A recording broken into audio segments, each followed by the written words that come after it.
Buenas tardes, profesora, buenas tardes, compañeros. Como todos sabrán, nos encontramos transitando la recta final de la carrera de analista de sistemas y entre tantos interrogantes que surgen a diario en nuestro rubro, solemos hacernos varias preguntas. De eso te quería hablar, Gonza.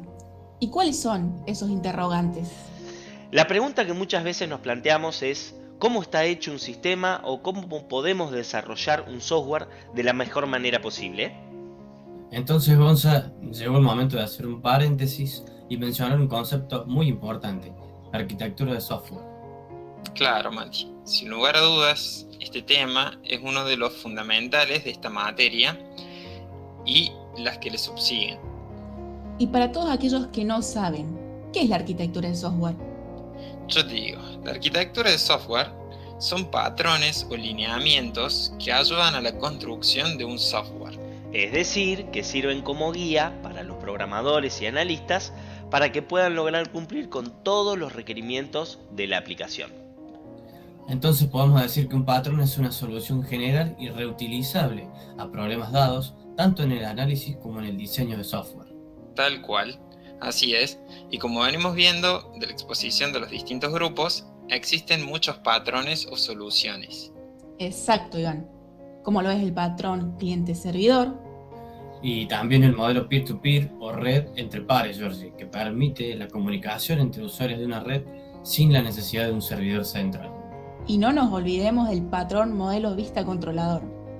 Bueno, si tenemos que hablar de un patrón, porque existen muchos, vamos a empezar a nombrar al patrón estrella del que hablaremos en el día de hoy, como son el patrón de capas o comúnmente llamado arquitectura en capas.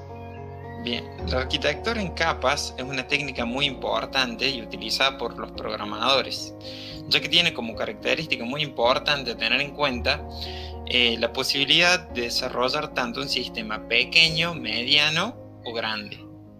Así es, Iván. Siguiendo con tu idea, decimos que el desarrollo se puede llevar a cabo en varios niveles y se enfoca en la distribución de roles y responsabilidades de forma jerárquica. Exacto. Si bien no hay una cantidad de capas definidas, la más conocida y utilizada es la arquitectura en tres capas. Así es, y estas son, tenemos por un lado la capa de datos o persistencia, también tenemos la capa de dominio o negocio y la capa de presentación. Sin antes mencionar, Georgie, que cada capa cumple una función específica.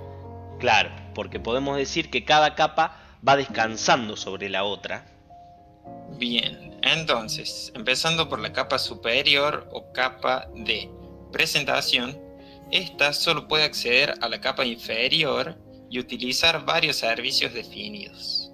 Claro, pero la capa inferior no es consciente de la capa superior. Es decir, que la capa inferior no puede ni debe acceder a la capa superior. Por ejemplo, la capa de presentación solo puede acceder a la capa de dominio. Pero la capa de dominio no puede acceder a la capa de presentación. Y la capa de dominio solo es consciente de la capa de acceso a datos. Pero la capa de acceso a datos no puede acceder a la capa de dominio y así utilizar los servicios que están definidos. Esta teoría de Gonza se la conoce como layering y es uno de los principios básicos de la arquitectura en capas y sirve para lograr bajo desacoplamiento entre componentes. Bueno, siguiendo entonces por la capa de presentación, podemos decir que es la responsable de manejar la interfaz gráfica de usuario y mostrar la información y entrada de los datos. Así es, Iván.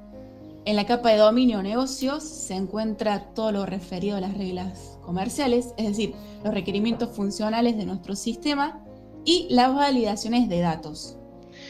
Y por último, la capa de acceso a datos, que se obtienen o guardan los datos hacia un almacén de datos, como por ejemplo una base de datos, un servicio externo o un simple archivo. Bien, y también se puede dar que existe una cuarta capa, a la que tienen acceso todas las anteriores, que es la capa común o de soporte, y cumple únicamente la función de gestionar la seguridad y las operaciones, como la autorización, almacenamiento en caché, entre otras. Por eso es la única capa a la que tienen acceso todas las demás capas. ¿Y cuáles son los principales beneficios de este estilo de arquitectura de N capas? Y mira, Georgie, entre los beneficios encontramos mejoras en las posibilidades de mantenimiento, ya que cada capa es independiente de la otra y los cambios o actualizaciones pueden ser realizados sin afectar la aplicación como un todo. La escalabilidad es otro beneficio. Como las capas están basadas en diferentes máquinas, el escalamiento de la aplicación hacia afuera es razonablemente sencillo. También tenemos mayor flexibilidad, ya que cada capa es manejada y escalada de forma independiente. Y también tenemos disponibilidad, es decir, las aplicaciones pueden aprovechar la arquitectura modular de los sistemas habilitados usando componentes que escalan fácilmente e incrementan la disponibilidad. Y también tenemos que decir que tiene una mayor seguridad, ya que la separación de estas capas permite el aislamiento de los servidores en sus redes diferentes y lo que hace mucho más difícil realizar ataques. Pero déjame decirte, Gonza, que no todo es positivo. Esta técnica también presenta algunas desventajas, como por ejemplo la tolerancia a fallos, ya que si una capa falla, las capas superiores comienzan a fallar en cascada. Otra desventaja es que presenta complejidad de despliegue, ya que cada componente presenta una dependencia de abajo hacia arriba y la aplicación tiende a ser monolítica. Es verdad. Y la performance puede verse degradada en las conexiones por la red o internet al tener que comunicarse cada capa con la otra. Bien, bueno chicos, entonces, concluyendo con la presentación, debemos mencionar que el estilo arquitectónico que acabamos de investigar y presentarles es uno de los más fáciles de implementar por su versatilidad. Y no solo eso, sino que es el más utilizado y lo convierte en referencia para la creación de muchas más aplicaciones. Bueno, compañeros, queremos agradecerles por su tiempo y atención, y ante cualquier duda o inquietud que tengan, pueden consultarnos. Nos veremos en la próxima presentación.